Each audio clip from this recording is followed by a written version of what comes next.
In February 1978, 5 men from Northern California disappeared after attending a college basketball game. What should have been a simple trip home turned into a decades-long mystery that still haunts investigators and anyone who hears about it. The case is so bizarre, so full of contradictions, that it's often called America's Dyatlov Pass.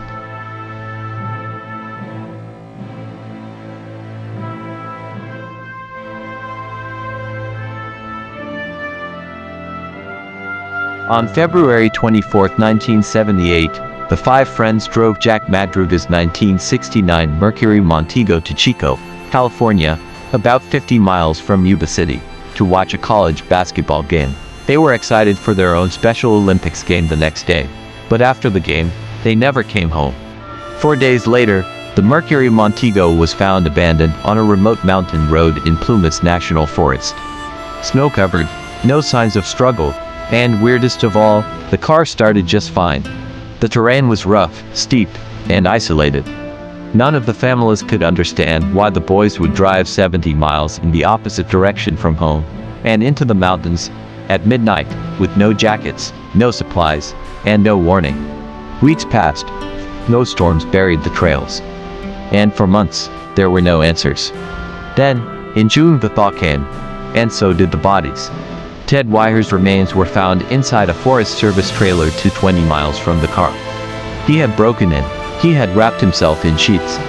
Inside were matches, heavy clothing, and a propane tank that could have heated the entire trailer untouched.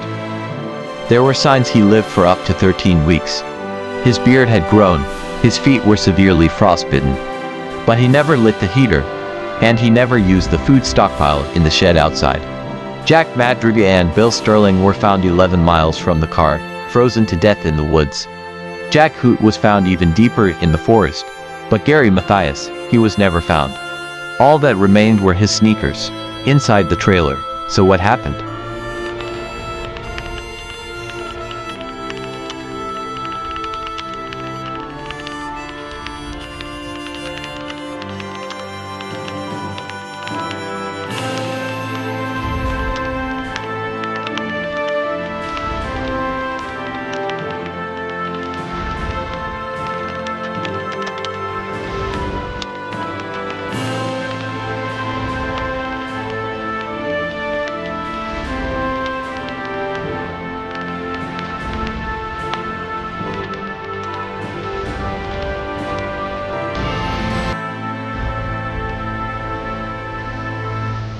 Over 45 years later, the Yuba County Five remains one of the most mysterious missing persons cases in U.S. history.